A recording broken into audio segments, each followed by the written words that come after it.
अस्सलाम वालेकुम नाज़रीन। इस एपिसोड के शुरुआत में हम देखते हैं मंगोल पड़ाव में काफरों का खून बाला हथून उस्मान साहब और उनके साथियों के हाथों बह रहा होता है। उरहान और बुरान के हाथों भी मंगोलों की दुर्गत बन रही होती है कि माज और तुरान भी उन्हें जहन्नुम वासिल करते ही चले जाते हैं। बिलाखिर एक जबरदस्त लड़ाई के बाद तमाम मंगोल मारे जाते हैं और उस्मान साहब आगे बढ़कर अपने बेटों से गले मिलते हैं। जिरकुतै बुरान से गले मिलता है। अलाउद्दीन उस्मान साहब से कहता है, हुजूर मैंने कैद होकर आपको शर्मिंदा किया, मैंने अपने भाई को अपने पीछे घसीटा और मुश्किल में डाल दिया, ये मेरी गलती है, मुझे माफ कर दें। तो उरहान कहता है, मेरा भाई सच कह रहा है लेकिन कम बता रहा है, हम दोनों ने गलतियां की हैं, हमें माफ कर दें हुजूर, हम इस गलती को दोबारा नहीं दोहराएंगे, वजूहात कुछ भी हूँ। तो उस्मान साहब कहते हैं, निदामत कमजोरों के लिए है, तुमने मिलकर खूब मुकाबला किया, शर्म से अपने सरों को नीचा ना करो बल्कि ऊंचा करो, हर बुराई में खैर है, काफरों ने तुम्हें हकीकत दिखा दी। हलीमा कहती है, आप दोबारा कभी लड़कर माँ और बाबा को उदास मत करना भाइयों। यह सुनकर वो सब हंसने लग जाते हैं और अलाउद्दीन उसे प्यार करते हुए कहता है, इसके अल्फाज तो देखो क्या कह रही है। बाला हतून अलाउद्दीन से कहती हैं, मत पूछो अलाउद्दीन, ये बेरहमी और बेतकल्लुफी से बोलती है, जबान बहुत तेज है इसकी।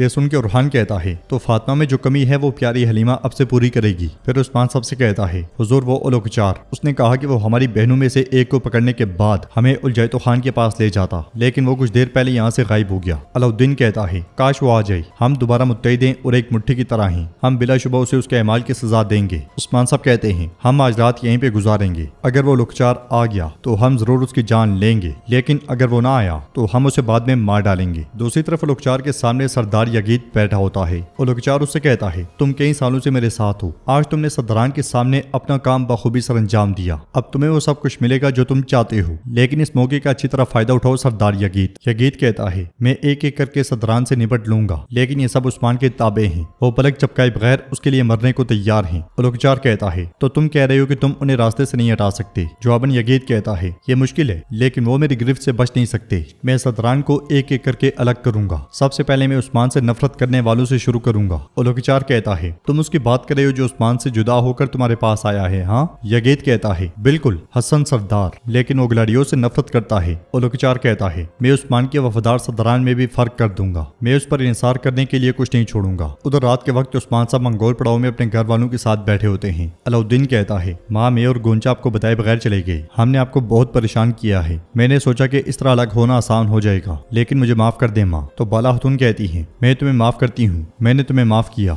बस इसी तरह मेरे साथ रहो, मैं सब कुछ भूल जाऊंगी। हलीमा कहती है, मैं वो साल जो मैंने आपसे दूर गुजारे, मैं जब भी उस तरह देखती हूँ मेरा दिल उन तमाम सालों के लिए जलता है। जवाब में उस्मान साहब कहते हैं, नहीं मेरी बेटी, ये कैसे हो सकता है, उन खूबसूरत दिनों के बारे में सोचो जो हम एक साथ गुजारेंगे। हलीमा कहती है, मैं इस डर से कबीले से भाग गई कि आप मुझ पर कभी भरोसा नहीं करेंगे, जो कुछ मैंने किया मैं खुद को कभी माफ नहीं कर सकती, आपने मुझे माफ कर दिया है तब मैं समझ गई कि खानदान का असल मतलब यही है। उस्मान साहब कहते हैं, अब ऐसी बातों के बारे में मत सोचो, क्योंकि चाहे कुछ भी हो जाए, खानदान का मतलब है एक दूसरे को कभी नहीं छोड़ना, तुम्हारे भाई तुम्हारी बहन और तुम सब एक साथ रहोगे चाहे कुछ भी हो जाए। खानदान का मतलब है एक दूसरे की पुष्टपनाही करना, एक दूसरे को कभी तन्हा ना छोड़ना। फिर बाला हतून से कहते हैं, बाला हमारे बच्चों के दरमियान सुलह हो गई है, बहुएं कबीले में इंतजार कर रही हैं, सिपाही हमारे साथ खड़े हैं, मेरे रब का शुक्र है, क्या इससे बड़ा सुकून इस दुनिया में कोई और है? तो बाला हतून कहती हैं, नहीं है हुजूर, हमें इससे ज्यादा की क्या जरूरत है। हलीमा उठती है और उस्मान साहब और बाला हतून के दरमियान में जाकर बैठ जाती है। ये देखकर उस्मान साहब बहुत खुश होते हैं। हलीमा कहती है, मैंने बहुत सोचा और उसके बाद फैसला किया है। तो उस्मान साहब पूछते हैं, कैसा फैसला? तो हलीमा कहती है, ख्वाह मेरे गुनाह मुझे आपसे दूर रखें, मैं अब आपसे कभी दूर नहीं रहना चाहती, मैं बिल्कुल आप सबकी तरह ईमान लाना चाहती हूँ। यह सुनते साथ ही उस्मान साहब उसे गले लगा लेते हैं और सब बहुत खुश होते हैं। और उस्मान साहब कहते हैं, तुम्हें पैदा करने वाले और हमें बख्शने वाले खुदा की हम्दो सना है। ऐ मेरी प्यारी बेटी हलीमा, मेरी माँ का नाम, तुमने हमारे दिलों को जश्न और खुशी की जगह बना दिया है। फिर बाला हतून भी उसे गले लगा लेती हैं। वो सब काफी ज्यादा खुश दिखाई देते हैं और उस्मान साहब कहते हैं, अब जो मैं कहूंगा वही कहोगी, अशहदु अल्ला इलाहा इल्लल्लाहु व अशहदु अन्ना मुहम्मदन अब्दुहु व रसूलुहु। हलीमा भी उनके साथ साथ कलमा दोहराती है और इस्लाम में दाखिल हो जाती है। इस तरह हलीमा मुकम्मल तौर पे अपने असल की तरफ लौट आती है। सब खुश होते हुए उसे मुबारकबाद देते हैं और हलीमा उस्मान साहब के हाथ का बोसा लेती है। बाला हतून एक तोहफा हलीमा को देते हुए कहती हैं, देखो ये मेरे पास तुम्हारे बाबा की तरफ से तोहफा था, मैंने तुम्हारी गैर मौजूदगी में इसे अपने सीने से लगाया, अब ये तुम्हें मेरी तरफ से तोहफा है। हलीमा खुश होते हुए तोहफा कबूल करती है और बाला हतून के हाथ को चूमती है। फिर उस्मान साहब कहते हैं, जब तक हमारा मकसद हक की राह पर है हम यकीनन अपना रास्ता पाएंगे और जंगों के रास्ते में फतह पाने वाले हमेशा हम होंगे। अगले मंजर में सुबह के वक्त उस्मान साहब अपने घर वालों और सिपाहियों के साथ कबीले में दाखिल होते हैं। कबीले के लोग पुरजोश अंदाज में उस्मान साहब जिंदाबाद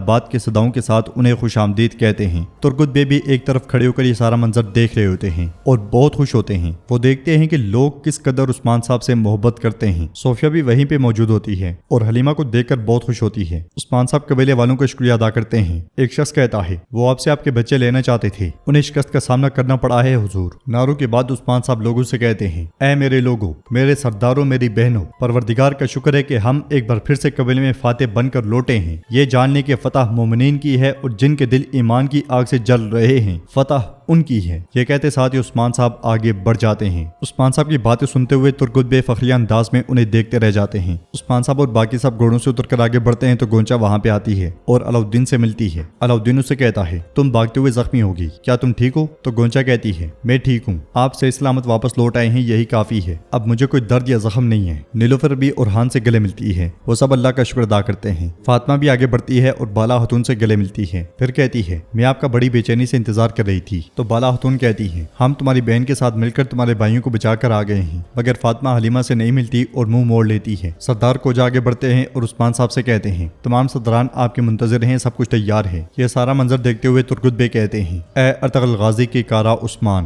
تمہاری کیا بات ہے ماشاءاللہ۔ یہ کہتے ساتھ ہی وہ آگے بڑھ جاتے ہیں۔ اگلے منظر میں سرداران مرکزی خیمے کے سامنے جمع ہوتے ہیں۔ جیر کتائے بلند آواز سے کہتا ہے، با ادب ریاست کے بانی عثمان بے۔ اس آواز کے ساتھ عثمان صاحب سرداری خیمے سے باہر آتے ہیں۔ انہیں دیکھ کر سپاہی گھوڑوں کی ٹانگیں فضا میں بلند کرتے ہیں اور عثمان صاحب پگڑی پہنے سیڑھیوں سے آگے بڑھتے ہی چلے جاتے ہیں۔ سردار کوجا، علاؤدین اور اورحان ان کے پیچھے پیچھے چلتے ہیں۔ سرداران بھی اپنے جھنڈوں کے ساتھ سامنے کھڑے ہوتے ہیں اور عثمان صاحب ان کے سامنے پہنچ کر سلام پیش کرتے ہیں، پھر کہتے ہیں، ہمیں جیت کے لیے نہیں بلکہ مہم کے لیے جواب دہ ٹھہرانے والے عظیم اللہ کے 99 ناموں کے ساتھ میں اس دیوان کا آغاز کر رہا ہوں۔ بسم اللہ الرحمن الرحیم۔ کائی کے بہادر سرداروں، شیر دل سرداروں، ہم نے کہا کہ ہم ایک اجلاس بلائیں گے اور آپ کو دعوت دی، آپ لوگ بھی بلا جھجک تشریف لائی، سلامت رہیں۔ تو ایک سردار کہتا ہے، جب حکم آپ دیں، ہمارے دونوں ہاتھ خون سے رنگے ہی کیوں نہ ہوں، ہم دوڑ کر آئیں گے۔ پھر عثمان صاحب کہتے ہیں، آج یہاں منعقد کیا جانے والا جرگہ کل ہماری جانب سے لڑی جانے والی شدید جنگ کا پیش خیمہ ہے۔ سردار کوجا کہتے ہیں، یہ کتنی عظیم خوشخبری ہے، یہ دل جلتا ہے مچلتا ہے اس جنگ کے لیے۔ عثمان صاحب کہتے ہیں، ہم نے سنا ہے کہ سانپ اور لومڑ ایک ہو گئے ہیں، ہماری منزل بورسا پہ نظریں جما چکے ہیں، لیکن وہ نہیں جانتے کہ سردی کے دنوں میں بیڑیا ہرگز نہیں سوتا۔ پہلے والا سردار پوچھتا ہے، کیا ہمارا پہلا ہدف بورسا ہے؟ تو عثمان صاحب کہتے ہیں، بورسا ہمیشہ سے ہمارا ہدف ہے، ہمارے دلوں میں غرق کرنے والی منزل ہے، لیکن اس جنگ میں کیے جانے والے ہمارے حملے ہمیں قدم با قدم بورسا کے قریب لے جائیں گے۔ ہمارا پہلا ہدف انگوریا سے آنے والا ان سرحدوں کو عبور کرنے والا الحانی لشکر ہے اور ان کے ساتھ متحد ہونے کی خواہش رکھنے والے گلاڈیوس کے فوجی ہیں۔ ہم دشمنوں کو یکجا ہو کر ہم پر حملہ کرنے کی اجازت نہیں دیں گے، انہیں تہس نہس کر دیں گے اور نیست و نابود کر دیں گے۔ ہم ان زمینوں میں بیعت کرنے کے لیے آنے والے جنگجو قبائل کو آباد کریں گے اور آہستہ آہستہ بورسا کے گرد پھیلنا شروع کر دیں گے۔ یہ ایسی خصوصی فتح ہے جس میں صرف سپاہی نہیں بلکہ حال ہی میں مونچھیں اگانے والے بہادر، ہتھیار اٹھانے کی طاقت رکھنے والے بڑے بزرگ، وہ سب کے سب